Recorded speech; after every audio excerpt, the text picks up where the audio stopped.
Hey guys, welcome to another class. The title, The Years Teach Much, What the Days Never Knew. These following sets of classes, we will be talking about karma and rebirth. Yes, it exists. Okay, karma and rebirth, part 1.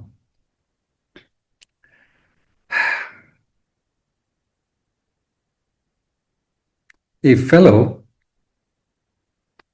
kept having a recurrent dream in which a voice in his head was telling him to walk down a particular corridor and to go into the third door on the right, because in there, when he opened the door, he would find the answer to his dilemma. He had been facing some difficult times in his life. He didn't know what to do with those difficult times. And so the good Lord was talking to him in his dream. Go down the corridor. And on the third door to the right, open it, and the answer to your difficulties will be right there.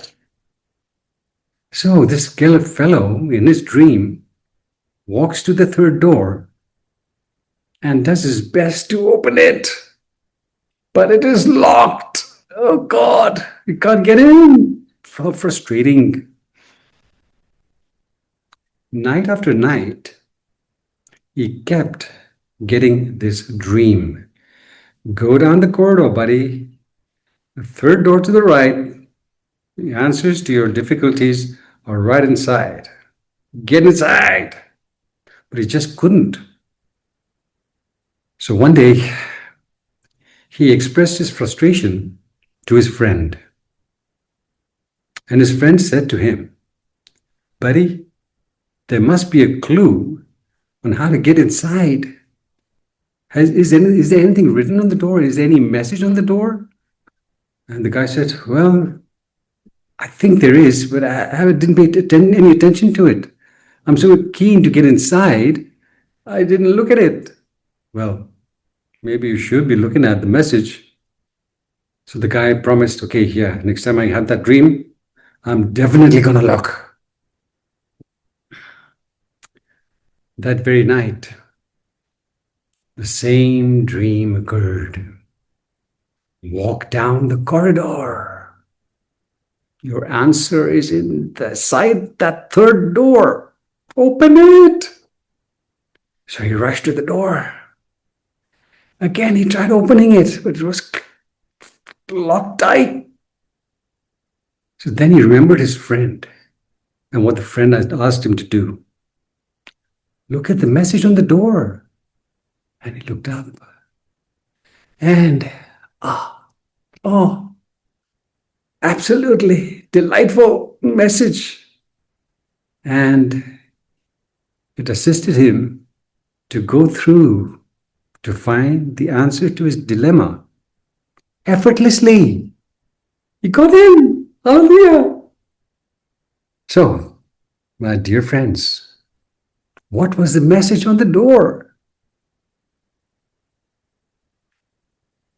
Pull. Just one word. Pull. The guy had been pushing. All he had to do was pull at the door. But it was unlocked. For as long as he's pushing it, it remained locked. This is the story of our life. We struggle in this world when we don't really need to. But our struggle will continue till the end of our days for as long as we exist in zombie mode. We're not mindful enough to place ourselves in harmony with universal laws and principles. When we are not in harmony with universal laws and principles, suffering becomes, struggle and turbulence become our constant companions. It doesn't have to be that way. We just need to wiki. Okay, all right. The years teach much, what the days never knew. Too busy running around. Only when we get old do we realize we should have made better decisions way upstream. Hallelujah. So let's see what the Dhammapada, tiny little book of verses, very famous Dhammapada Buddhist text, talking about ethical teachings, yeah, how to live a well-considered life. Let us see what the Dhammapada tells us about karma and rebirth. Then we go on. Okay, the first chapter is titled The Twin Verses. Okay, twin verses. I will just list 3. Lots going on. Beautiful book to have in your library and tattoo in the cranium. Here was what it says. All that we are is the result of what we have thought. It is founded on our thoughts. It is made up of our thoughts. If a man speaks or acts with an impure thought, then suffering follows him like the wheel follows the foot of the ox which draws the carriage. Yeah. All that we are is the result of what we have thought. It is founded on our thoughts. It is made up of our thoughts. If a man speaks or acts with an impure thought, then suffering follows him. Look at the image. Look at the heavy, painful image.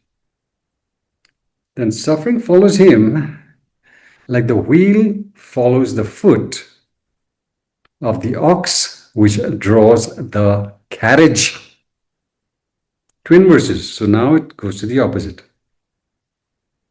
But if a man speaks or acts with a pure thought, noble thought, then joy and happiness follow him like a shade that never leaves him.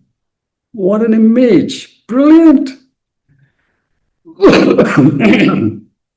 Let's just first talk about the first image. I was in Lucknow, a city in North India. Uttar Pradesh. Yeah? A city in North India. I was in Lucknow many years ago, in the 80s, before I started teaching. And there, hot, dusty, polluted city, there on the main road, I actually saw a depiction of this first verse. There was this buffalo, Indian buffalo, those gray, big fellows, straining to pull this cart loaded with stuff. The guy on the back whipping it to move faster because it's struggling. Eyeballs popping out. Tongue a foot long out of his mouth in that heat. It was sweating. The tongue was just about a few inches from the ground. What a painful image. The wheel follows the foot of the ox or the buffalo that draws the carriage. The guy who was over there overloading that cart or carriage and whipping this poor buffalo had no clue that he would be reborn with 4 feet in his next rebirth, the way he was going. No clue. Actions and consequences. Oof, actually saw the reality of this verse is right there in front of my eyeballs. Now, in North India, in the days of the Buddha, and even today, in summertime, it gets pretty hot. Pretty hot. So the Buddha uses the image of a shade. To be in a shade on a hot summer's day is a step close to nirvana. Okay? A shade that never leaves him. Cool, keeps you happy, joyful, functional. It's difficult to function in a heat wave. Yeah, brilliant verse. But if a man speaks or acts with a pure thought, then joy and happiness follow him like a shade that never leaves him. Brilliant. Let's go on to the next few lines. He abused me. He defeated me. He cheated me. He harmed me.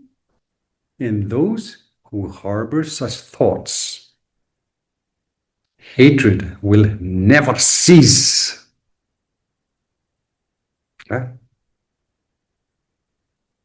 But in those who do not harbor such thoughts, hatred will cease, because hatred does not cease by hatred at any time. It ceases, it fades away only by love. Not hatred, not revenge. Yeah? The world does not know this. But for those who know this truth, their quarrels cease at once. Brilliant stuff. Once again, Tatuit. He abused me, he beat me, he cheated me, he defeated me, harmed me, whatever. In those who harbor such thoughts, blame game, hatred will never cease. For hatred does not cease by hatred at any time. It ceases, it vanishes only through deep, unconditional love. The world does not know this. But for those who do know this, their quarrels cease at once. Beautiful stuff. Next few lines. Those who live looking for pleasures only, yes, hedonistic, their senses uncontrolled, immoderate in their food and drink, idle and weak, yeah, weak-willed, Mara, Buddhist devil, yeah, Mara the tempter will always uproot them and destroy them like a strong wind uproots a weak tree. Brilliant.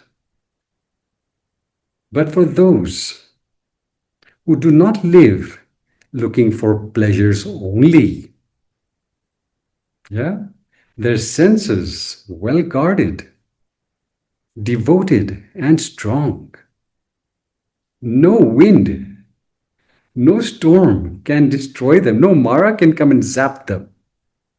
Just as a rocky mountain is undisturbed by the wildest storms. Solid. Yeah. Those who live looking for pleasures only, their senses uncontrolled, immoderate in their food and drink, idle and weak, Mara the tempter destroys them, just like a strong wind destroys or uproots a weak tree. But those who do not look for pleasures only, who have higher values, obviously, their senses well guarded, devoted to what really matters, strong in their resolve to wake up. Mara the tempter cannot vanquish them. Impossible! Just as a rocky mountain cannot be uprooted by the wildest storm. No can do. The Dhammapada. Please read it. A very supersonic book to have in your library. Okay, now let's get on to the nitty-gritty. What is karma? How do you understand the term? Karma. This is your karma. This is my karma. How do you understand it? Karma is both cause and consequence. Cause and the consequence. Interrelated, inseparable. Yeah? Cause and consequence that is based on volitional or intentional actions. Actions based on choices. Karma. Simple. Cause and consequence. One following the other. So, for example, you're driving down in Australia, you're there for a holiday or whatever, or you live there, driving down the countryside, and there are quite a few kangaroos out there. I've seen plenty. And one kangaroo jumps out of the bush just as you're there driving down and jumps in front of your car, and you send it into its next rebirth. Now, you've killed a fellow being. Yeah? But there was no intention to kill it. There was no choice. It just happened. That does not constitute karma. No, doesn't come in the range of karma. No consequence involved. But when I was in Australia for years, I used to hear stories of fellows, young kids, and even adults getting into their four-wheelers, four-wheel drives, with their guns and going on a shooting spree, killing kangaroos, rabbits, whatever, just for fun. That constitutes karma, intentional actions. Destroying life intentionally equates with karma that has severe consequences attached to them. These guys don't realize what they're doing. The good Lord is going to zap them big time when the conditions are ripe. They will get zapped. 100%. Yeah? Karma, intentional actions. Now, what motivates us towards certain choices or actions? Please tell. Why do we make this choice and not that one? Why do we prefer this thing and not that thing?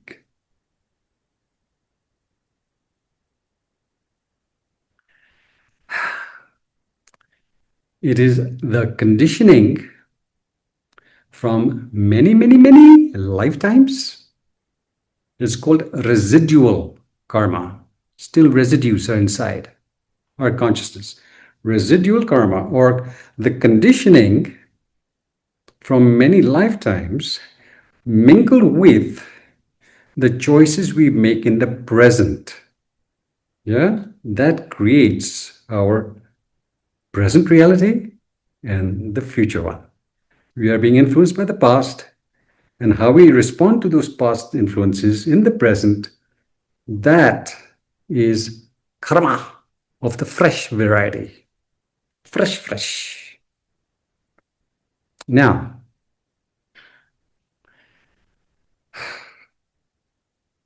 unless we are a little bit daft, the majority of beings on the planet long for a supersonic life. Happiness, health, supersonic relationships, wonderful job, big bank account, big. Yes, not a small, big. Yeah?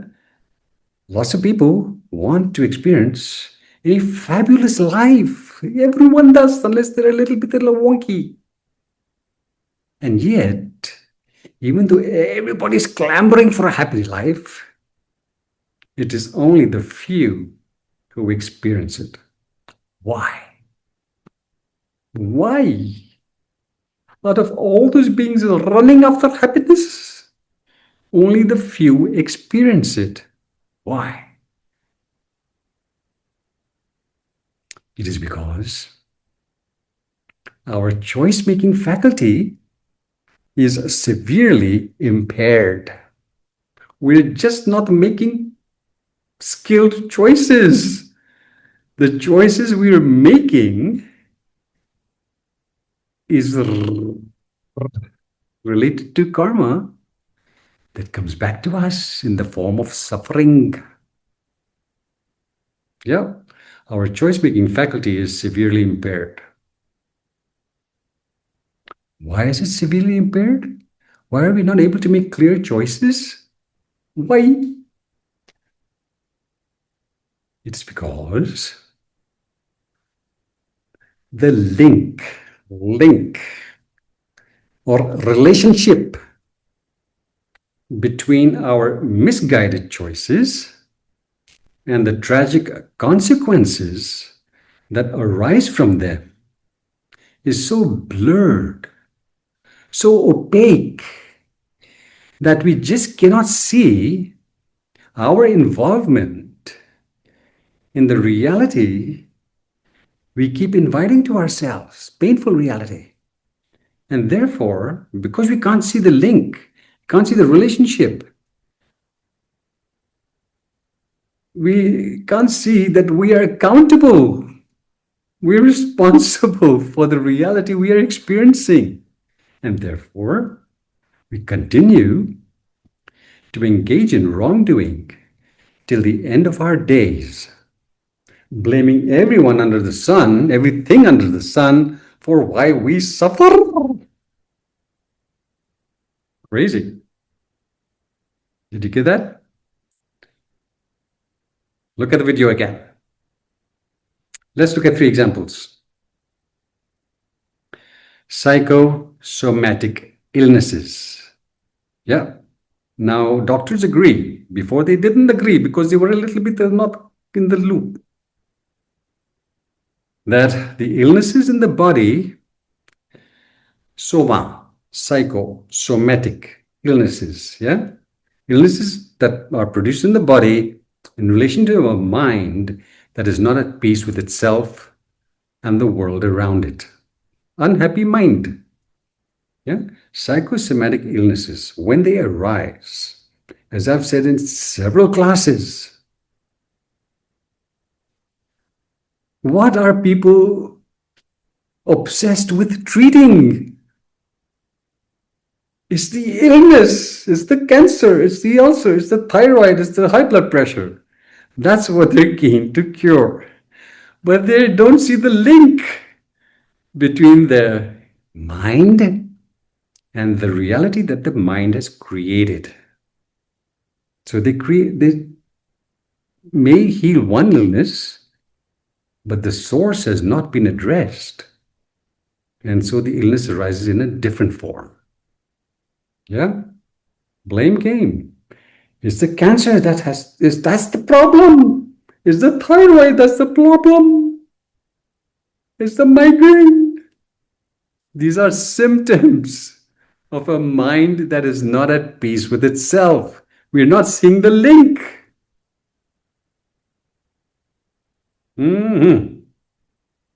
Second example. Relationship fiascos in a marriage. If you ask the wife where the problem exists, over there. If you ask the husband where the problem exists, over there. Each partner believes that the other person needs therapy and they're fine and dandy. Yeah, they don't see the link that it takes 2 hands to make a clap. They just don't see the link. The relationship as to how they are responding to a particular reality and how they're adding fuel to the flames. No can see. And so the suffering continues for who knows how long. Third example, difficulties that people have in their workplace. Is the boss is like this? The colleagues are like that? The job is like that? Do they see the link? Two hands, make a clap, two hands, not one hand, two hands. Do they see their vibe? Do they see the quality of their actions that might be sparking these realities? Nope. They're trying to fix the boss. They're trying to fix the colleague. They're trying to fix the outside environment. Fixing inside, not required. I'm fine. Praise the Lord. The reason our choice-making faculty is so severely impaired is because we just refuse to see the link or the relationship between our misguided choices and the tragic consequences that arise from them because the link is so blurred, so opaque. We can't see our involvement in the reality that we keep inviting to ourselves. And therefore it is said, what we do not recognize, we cannot change. What we refuse to recognize, we cannot change. Therefore, we need high doses of mindfulness practice to be conscious of what we're doing that's creating the reality we are experiencing or inviting to ourselves. You see, the thing is, the thing is, when we pardon just one offense or wrongdoing, we encourage the commission of many. Tattoo this in your conscience, tattoo the whole talk in your consciousness, please.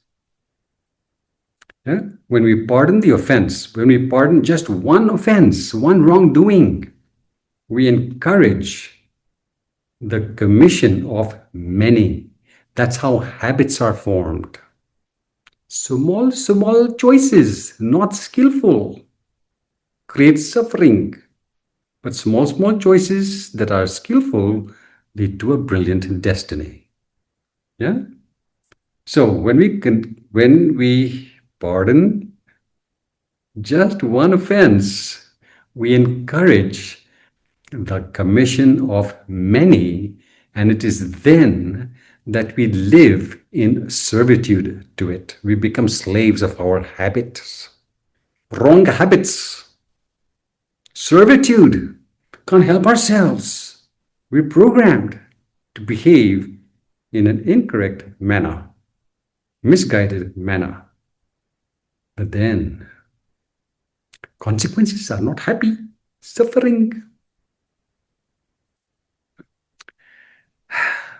So what would you say? What would you say is one of the greatest wrongdoings on the planet that countless people engage in daily? I've given you the answer to this question in many classes, but I cannot stop repeating myself till it registers. Tell me, my virtual friends, what would you say is one of the greatest wrongdoings countless beings engage in daily? One of the greatest wrongdoings is to believe that outer success alone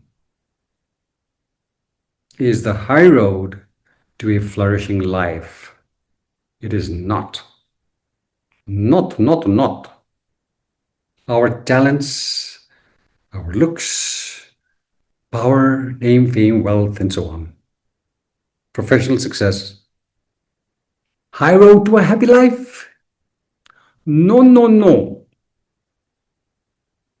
There are countless examples highlighting the fact that professional success or outer success alone is not equal to a flourishing life. Only a refined mind equates with a flourishing life. Never otherwise. Zero. Let me give you 4 examples. Check out this fellow on Wikipedia. George Best, Irish football player, one of the best. Brilliant football player. Died at the age of 59 from an overdose of drugs, alcohol, and womanizing. And of course, arrogance. Yeah? Super talent, money, everything. Name, fame, looks, everything. The women clambered upon him. But refinement, zero. Popped at the age of 59. Tragic. Then we have our man Picasso, world famous artist. He's given the world these paintings that sell for millions. Some of them are rather ugly, most of them actually. Yeah. World famous. And yet, when he put down his brushes, painting brushes or his tools for whatever he was doing, he turned into an extremely obnoxious human being. Extremely. He was obsessed with women and sex. And he used women and discarded them like they were trash. Check him out on Google. The only female he did not mistreat, abuse, or whatever was his daughter. Every other female he treated like they were dirt. Used, abused, chucked. Picasso. A human being, low caliber. Highly talented. Do you think he was a happy human being? Do happy human beings treat others badly? No, not can. Then we have musicians who bring good music to the world. Countless musicians. Let's just look at 2 groups. The Beatles, world famous. Each one, humongous ego. Humongous. They lasted only 10 years. Poof, gone. ABBA, 1972 to 1982, 10 years. Poof, gone with the wind. Yeah? Check out what they're like today. Are they happy human beings? Please check. You make the decision. Yeah? Name, fame, power, position, everything. Refinement, not on the radar. Wrongdoing of a monumental proportion. Countless people clamoring after happiness on the outside while neglecting the reality inside. Proof of folly of monumental proportions. The years teach much, what the days never knew. Better to wake up to what's happening today so that there's no regret later on. All right, let's continue. Most of us consider karma to be an external force. Oh, karma coming. And yet, the truth of the matter is, karma is never an external force. It appears to be, but it is not an external force. It is an extension of ourselves. It is an extension of ourselves. Karma, not external force. It might appear like that, not external. It's an extension of ourselves. How do you understand this? Well, the joys and the sorrows we experience, the success and the failure we experience, the various opposites in life that we experience, they are not sparked by people and circumstances outside of us. It may appear to be like that.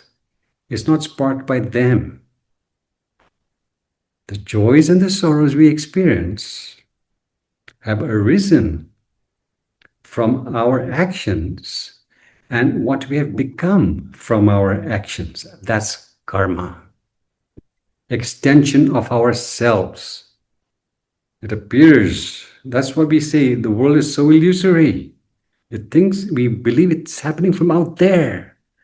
We're just not seeing the link, cannot see the link. And that's why we continue with our wrongdoing, which is to not make refinement topmost priority. That's the incredible wrongdoing. Are you understanding?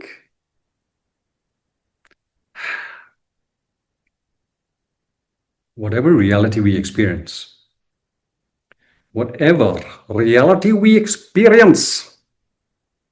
arises in the exact same manner that a farmer reaps only what he sows.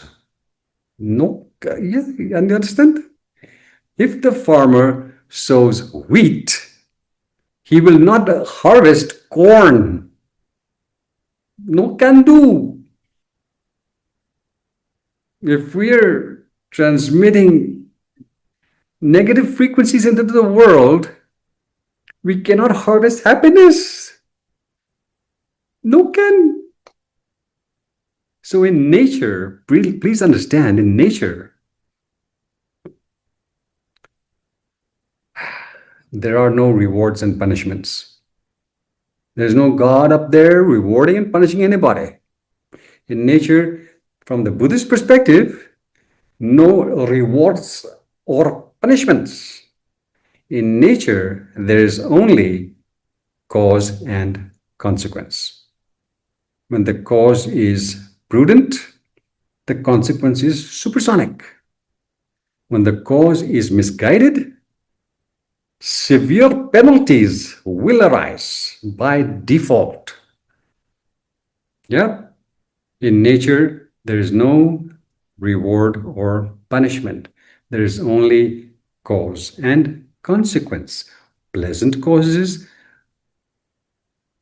pleasant consequences. Unpleasant causes, unpleasant consequences. Simple rule of life. So when we engage life without foresight, hindsight, or insight, suffering is bound to follow, like the wheel follows the foot of the ox which draws the carriage. When we engage life without foresight, hindsight, or insight, suffering is definitely going to be constant companion by default.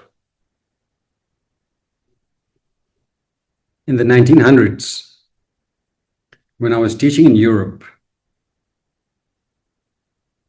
there was one student who actually fascinated me. Fascinated. She lived her life in repression, resentment, anger, bitterness, because she was forced to join her family's business. She didn't want to join the family's business. But She was forced to do it, and she had no say in the matter, or so she thought. Yeah? So she joined the business, but grudgingly, not with joy, not with love, no. And that repression, let me tell you what happened. How powerful we are, and yet we don't use that power correctly. Whenever I was visiting on my trips to Europe, where she lived, and other places, whenever I visited a friend of hers, and she was also going to come for a little tea and cakes, the friends, the various friends, each time she was going to come to those places, the various friends knew when she was close at hand. She was on her way. Why? Because she had the power with that repression to fuse or to disrupt electrical appliances. The toaster wouldn't work, the oven wouldn't work, the cassette player wouldn't work, light bulbs would fuse. Oh, she's on her way. She's on her way, baby. Can you imagine? Not once, not twice, repeatedly. Yeah, she had that power. Then one day, a couple years later, she was visiting India. And she called me up and said, "Hey, Behram, I'd like to meet you. Can I take you out for coffee?" This was in Mumbai. So we went out for coffee at the Taj, five-star hotel in Mumbai, Taj Hotel. Had a nice meeting. Then we walked back to the car. I was going to drop her home, to her hotel.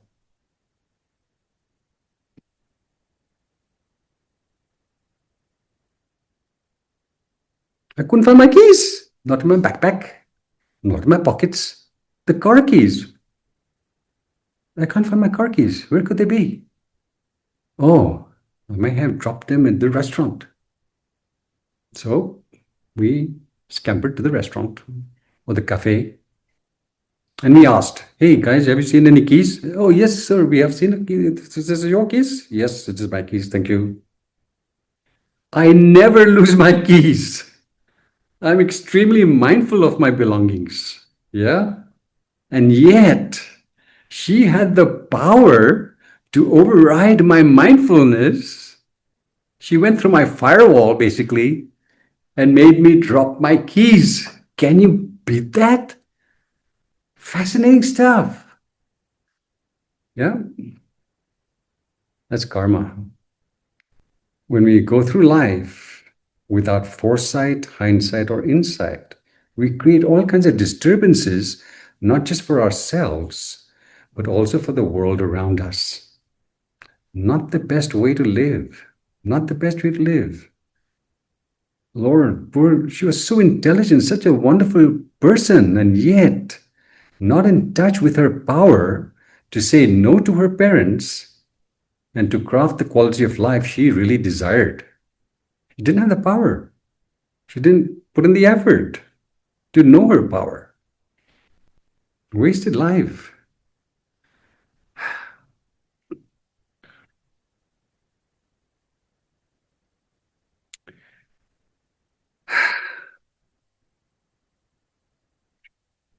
Every thought, word, feeling, or action we transmit into the world constitutes karma if it is intentional.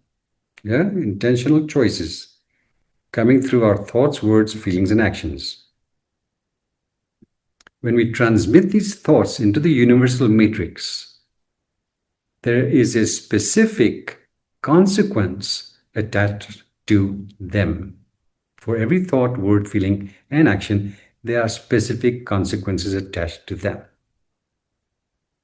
These consequences, technically speaking, are termed as vipaka in the Pali language. Karma or kama and vipaka, cause and consequence. If, for instance, we transmit a low self-image, an image of ourselves where we don't really love ourselves, we don't respect ourselves, we don't appreciate ourselves, and we keep transmitting that consciously or unconsciously, boom, boom, boom, boom, boom. And we expect the world to love us, respect us, and admire us, or whatever. Do you think that's possible? Is it? We are planting papaya seeds and we are wanting mangoes. Possible? No. Nature will not allow us to sow one type of seed and reap the fruits of another. Nature will not allow it. You're planting papaya seeds, you will get papayas. Not mangoes, not watermelons, nothing else. Papaya, ya, ya. When we are transmitting a low self-image into the world, and we're wanting to be loved by the world around us, how is it possible? Cannot happen. The consequence, the vipaka, will always match the cause that gave birth to it. Not some other cause, specific consequences to each action, not random. Okay?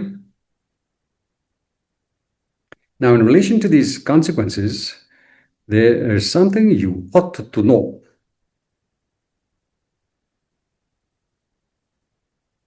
But first, tell me, I've asked this question before, but I'm going to ask it again. How many trees, how many apple trees does one little apple seed give you? How many? One? Wake up. One little apple seed has the power, universal power, supersonic power to yield countless apple trees when given the right conditions. Because from that one apple tree that arises, many apples, and every apple has quite a number of seeds. And those seeds give birth to more trees and more apples. Endless. One cause does not equate with one consequence. What does that tell you? That we live in an expanding universe. Expanding. Yeah? One cause will not yield just one consequence. It can spark numberless consequences. Pleasant cause, numberless pleasant consequences. Unskillful cause, numberless suffering, not one suffering. That's one thing. Another thing about consequence we need to understand is that just as seeds in nature have different germination periods, rose plant germinates in a certain time frame. Apples and acorns germinate in a different. All seeds have their own peculiar, unique germination periods. Yeah?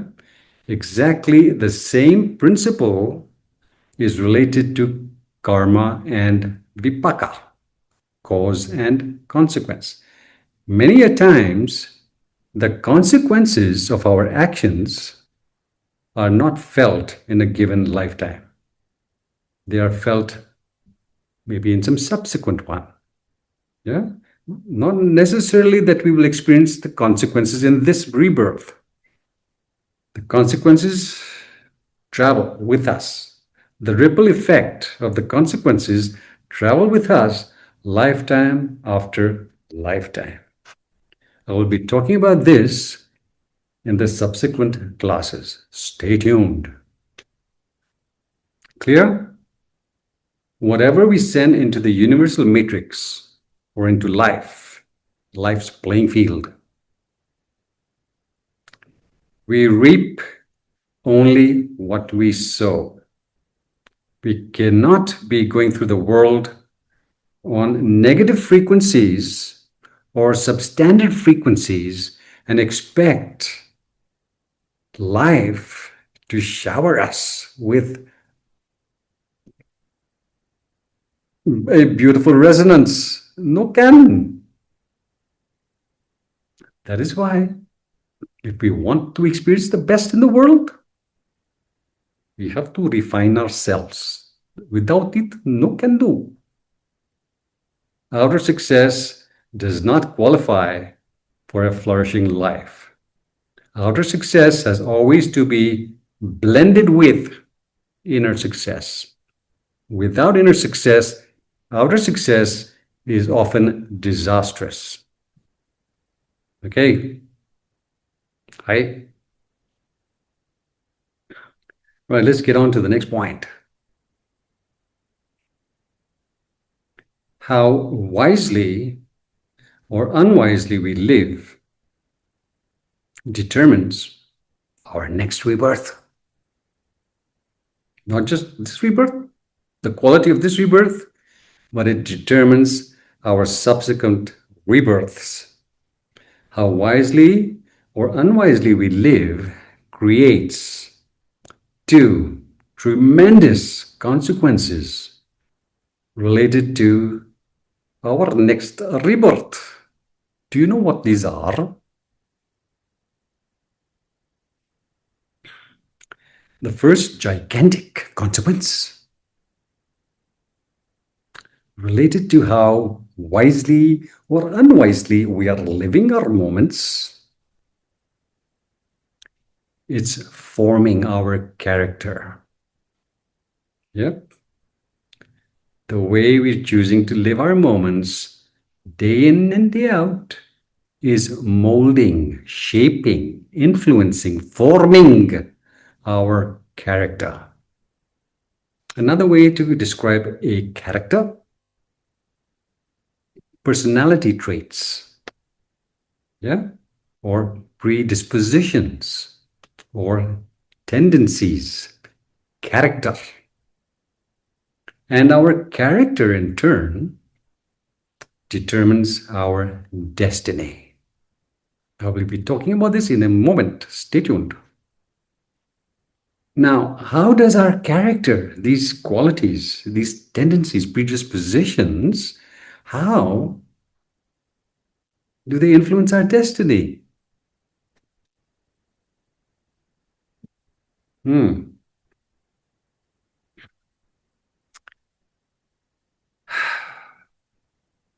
Our character, personal qualities determine how we experience the world around us.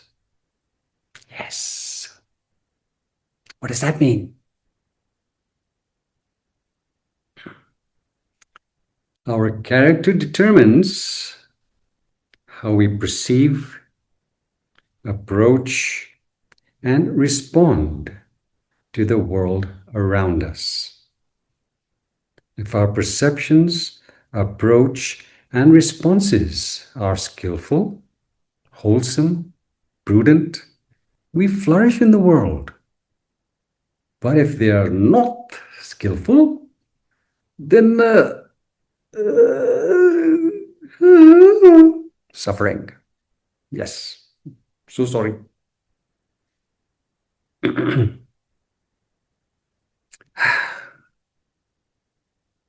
Have you guys heard of Edgar Cayce? I've spoken of him in previous classes. Brother Ed, Edgar Cayce, he was known as the sleeping prophet of America. Check him out on Google. Edgar Cayce. He's written quite a few books. Supersonic stuff. Check it out. He was able to see past lives, future. He was able to diagnose illnesses, give cures for them across miles, different continents. Fascinating. He had access to that psychic power. So one day, a fellow who was born blind came to him. He had heard about this fellow's gifts for curing people, healing people. So he came to Edgar and said, "Please, can you help me to see? No can see." So Brother Ed checked him out with his X-ray vision. And he said to him, "My friend, so sorry. Nobody can help you. I cannot help you. Nobody can help you because 7 lifetimes ago, you were an Arab. And in your tribe, it was customary to blind your enemies once you captured them. That's what you did, buddy. And the consequence, painful consequence of that karma you set in motion is that for 7 lifetimes, you will not have vision. I can't help you. The karma is too strong. So this is your 6th life. One more lifetime, you have to be reborn as a blind man. Then that karma will clear. Nobody can help you. So sorry, buddy. You see? It creates our destiny. Destiny stretches for lifetimes. The way we perceive, approach, and respond to the world determines how happy or how unhappy we become. Let me give you another story, highlighting what happens when personal refinement is not on the radar. Many years ago, again in Europe, many things happening in Europe.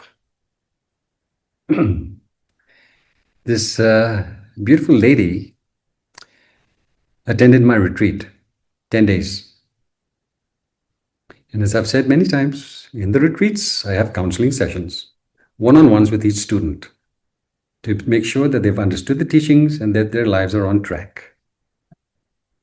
So during the counseling session, this is the story she related to me. She said, "Master B, I grew up in a family where my dad was a salesman. And being a salesman, most of the time, he was not at home, traveling. I had an absent father. I was raised by my mother. But I adored my father.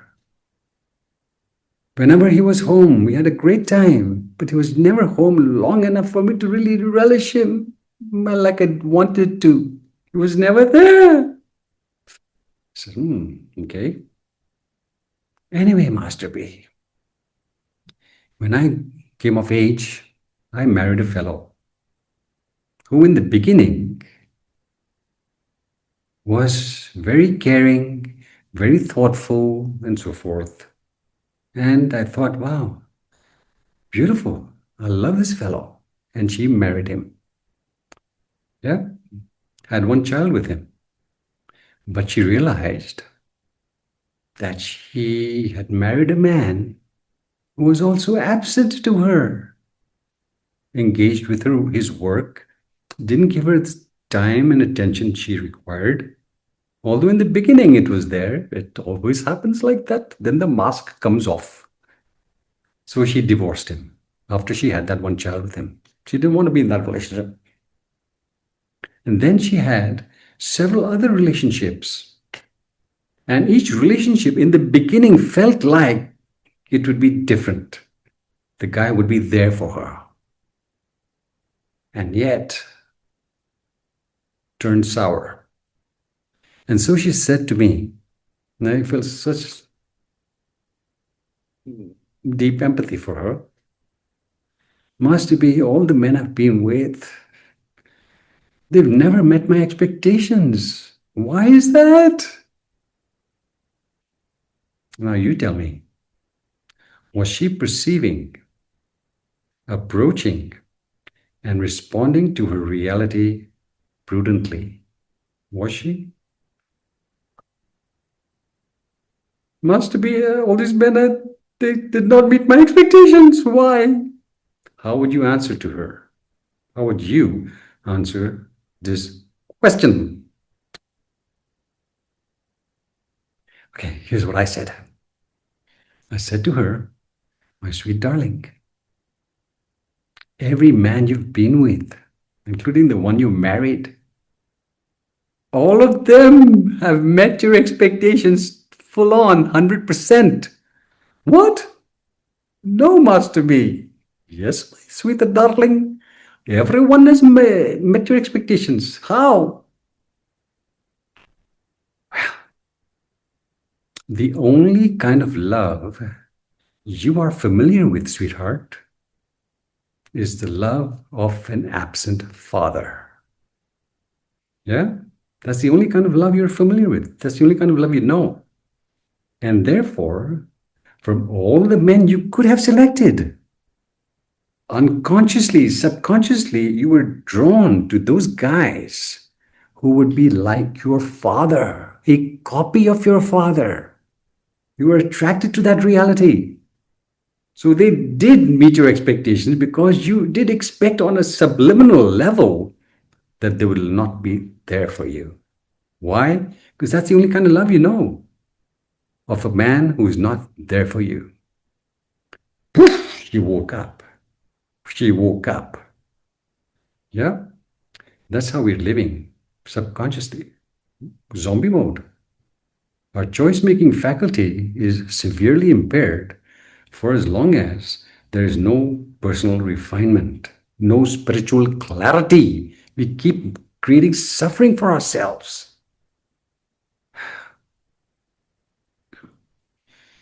Okay, let's get on to the next point.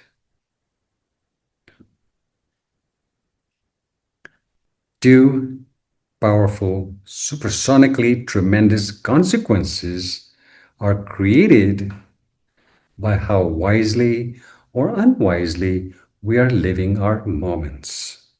The first gigantic consequence is it is forming our character. And our character is forming our destiny by the way we perceive, approach, and respond to the world. So, how do you understand destiny? What is it? Destiny?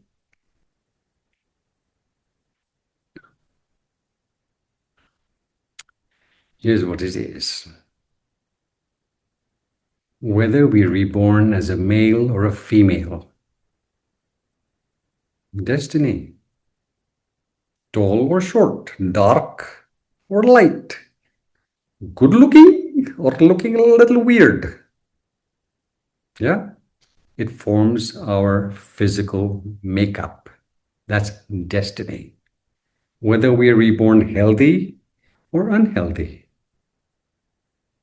which womb we are born into, which set of parents we will be reborn into and come out of. Yeah?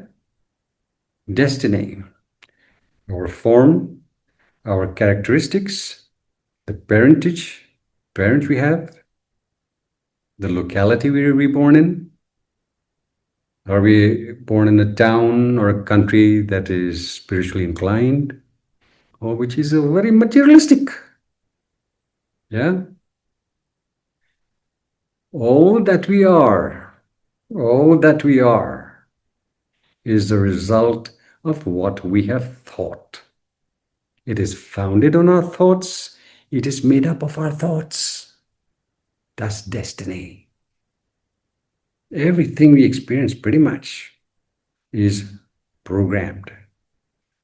But the good news is, like the Buddha says, on countless occasions, life is malleable, pliable, it's empty.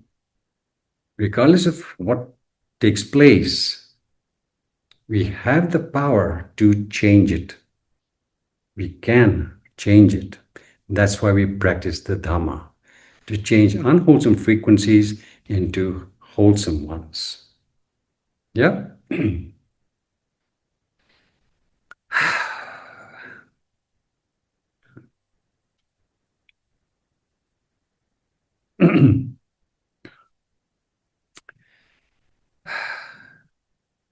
Because of many lifetimes of deep practice, I was reborn in a family context where my dad was very spiritually inclined, extremely.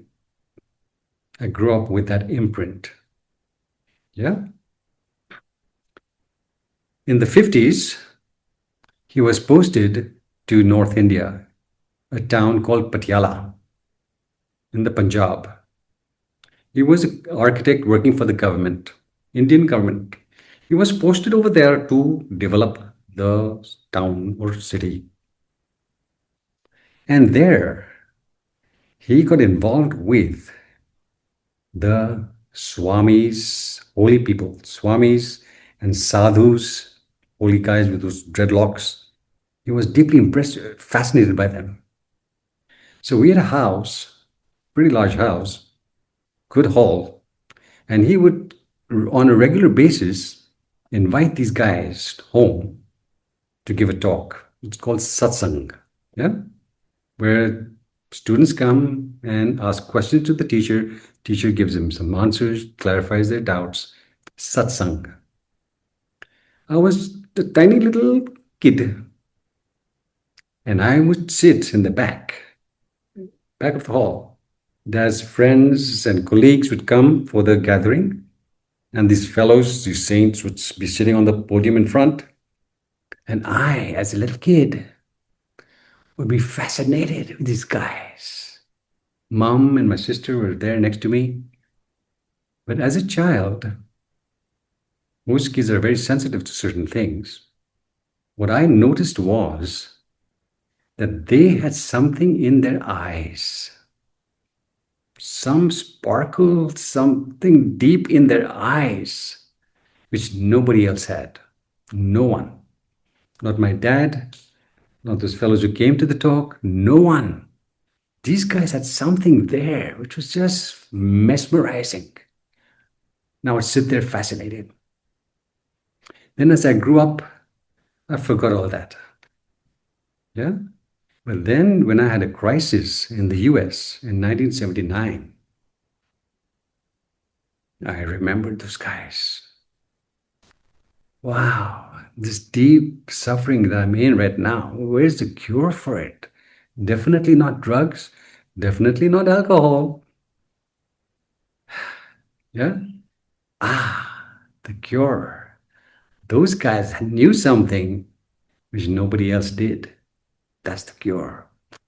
Therefore, when my Japanese friends suggested that I join the EST training, I went for it. In 1980 January, joined the EST training, and that's where I woke up.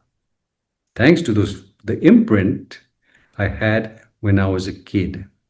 And I had that imprint because of past life practice, which put me in a context to remember what was the main thing.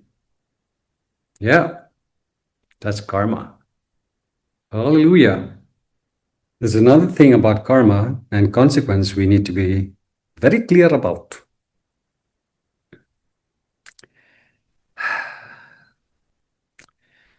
Karma and vipaka, interrelated. They express themselves, these forces express themselves as counteractive forces. Yeah? It's not just this destiny as such. What the reality you experience at present is the destiny you've created for yourself from previous rebirths. Okay? That's one thing. And what will happen in the future. But while you're alive, Karma also manifests itself, vipaka manifests itself in the form of counteractive forces. These counteractive forces can either make us or break us. They can either lead to an incredibly supersonic life or an incredibly miserable one. Powerful forces. We need to be conscious of this fact. Okay, how do you understand counteractive forces?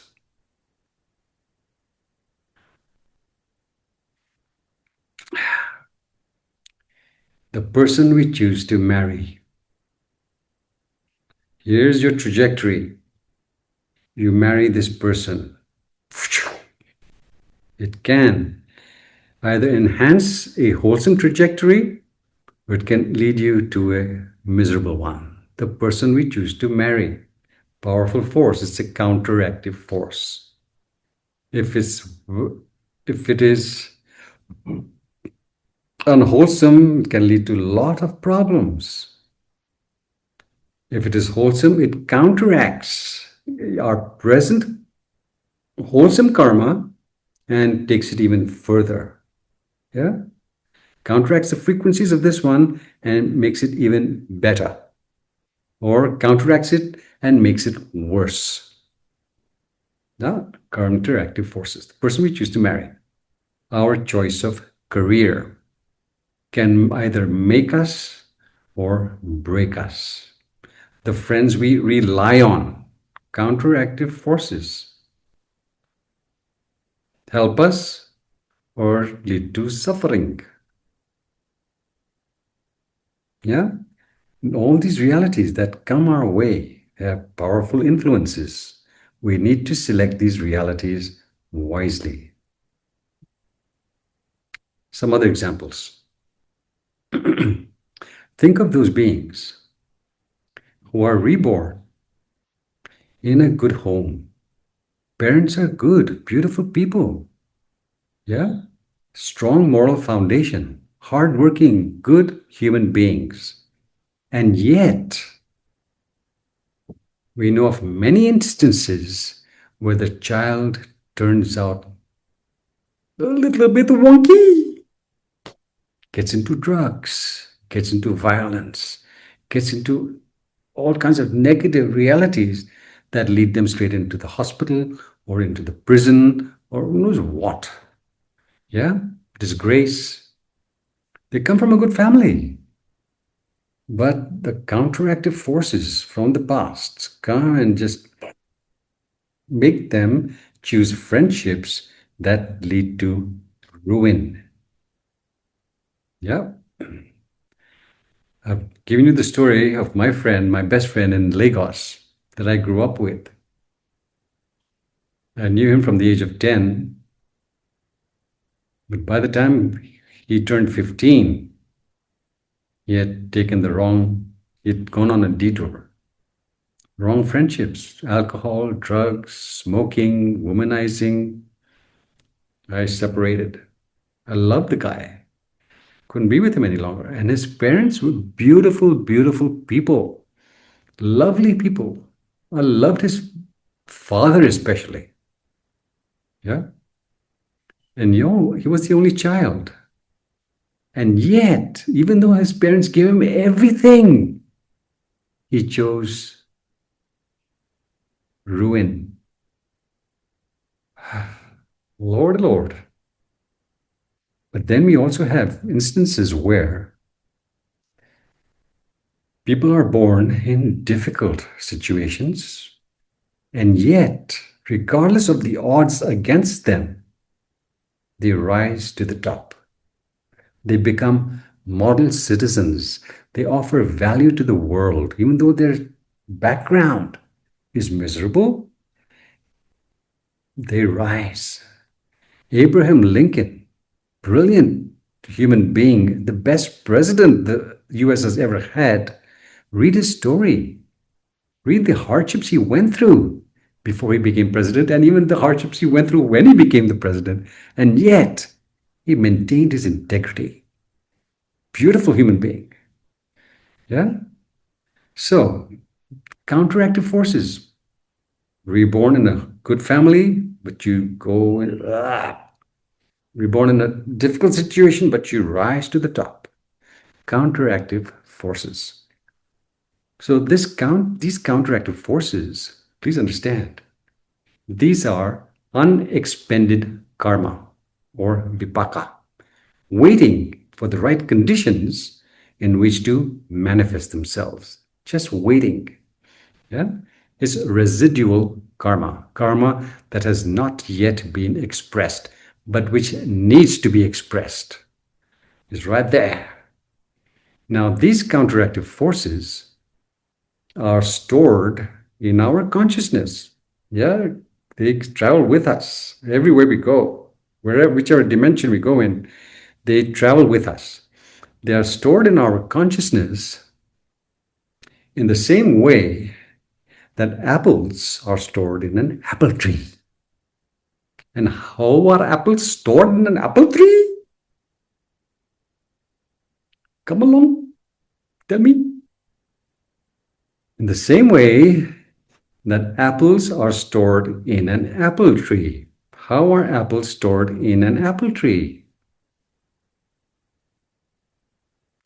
They are stored in latent form, potential form. You won't find apples if you cut the tree. You will not find them inside the trunk. No, no can. Latent, potential form. Yeah? Same, latent potential form. Given the right conditions, that tree will yield apples. Without the right conditions of climate and so on, nutrition and so on, apples are not coming. I was renting a beautiful retreat center in Manali, North India. I rented it for 5 years. It was in an apple orchard. There was one year when the season was just not right. The crop failed. No crop. Yeah? Only when the conditions are right, apples appear. Not otherwise. Same with a storm. Any storm which arises, where is it stored? In which atmosphere is it stored? Latent form. Only when atmospheric pressure, heat and cold, or whatever, air pressure comes together in a certain way, a storm arises. Latent form. A matchstick. Where is the fire? In the matchstick. Latent form. Only when safety matches is rubbed on the right surface that it sparks into a flame. You rub that safety matches on any other surface, no fire, none. Only the right conditions will spark it into a flame. Right? Similarly, counteractive karma is waiting just right there for the right conditions to manifest themselves, these forces. When we live well, we spark those latent forces to yield a better life. Boom, boom, boom, boom, boom. Serendipities come cascading into our lives because we are on the channel of creating the right conditions for experiencing them. When we're living unconsciously in zombie mode, we are sparking an avalanche of suffering to come our way. Yeah? Wiki, wiki. Now, the good news. The good news is this.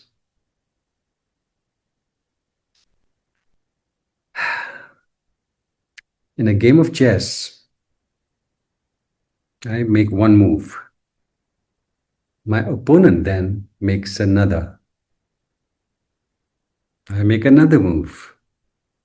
Opponent makes another.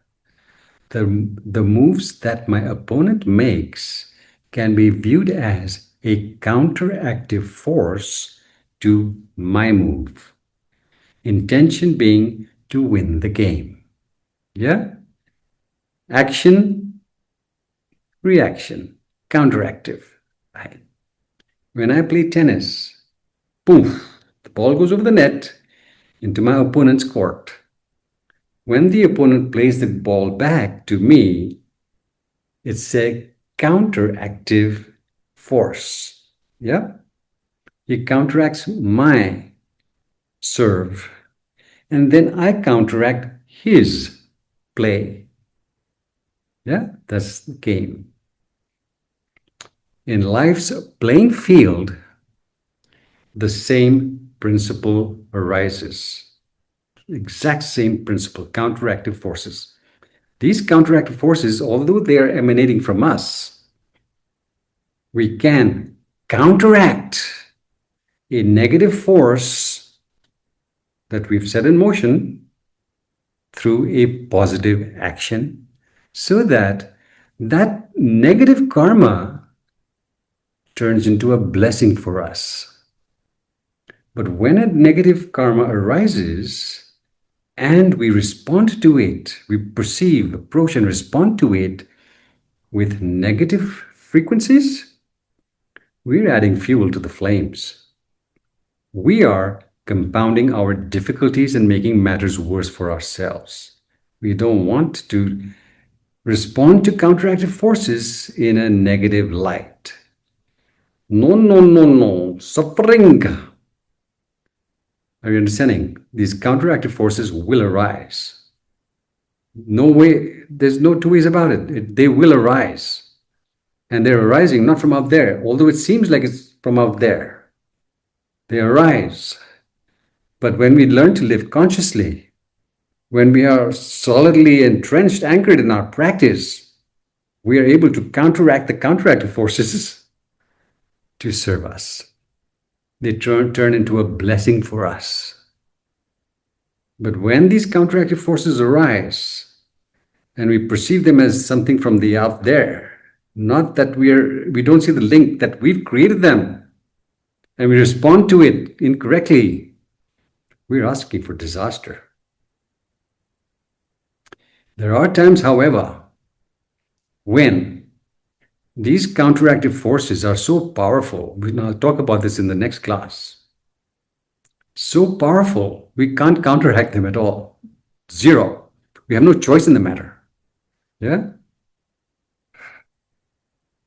They can be of a positive or a negative reality. Let me give you just one negative reality, since I like negativity. Recently, I was having lunch with a friend, and he narrated this really sad story. He said that a friend of his, intelligent, beautiful human being, yeah, he was coming home from college on his bike, no helmet.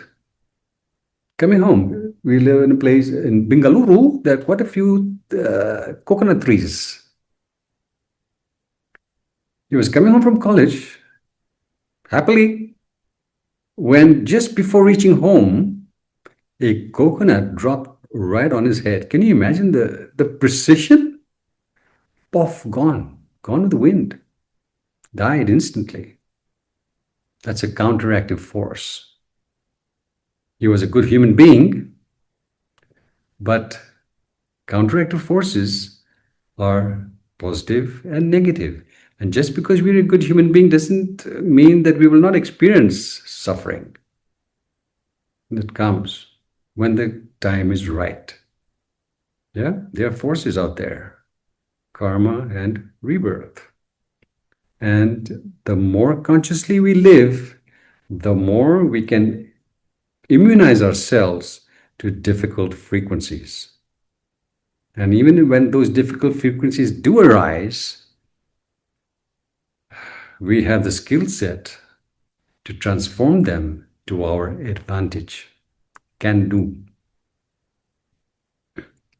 So, wise people tell us that the years teach much, what the days never knew, because too busy running around. Think of those people in their retirement age who think back on their life. God, I should have learned to live more consciously. My kids don't want to be around me. My relationship with my spouse is a little bit pathetic. Yeah, all kinds of regrets, remorse, grief. That's not the way to go into the next rebirth with those kind of imprints. Yeah, better to live consciously. A well considered life is a life that is refined, not the coarse, not shallow thinking and behavior. Any questions? Stay tuned for more. But first, understand that karma and vipaka are not external forces.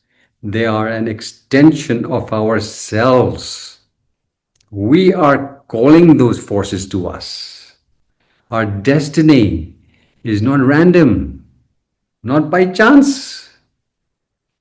We have fashioned it by the way we have chosen to live. Live wisely. Stay tuned. Hallelujah.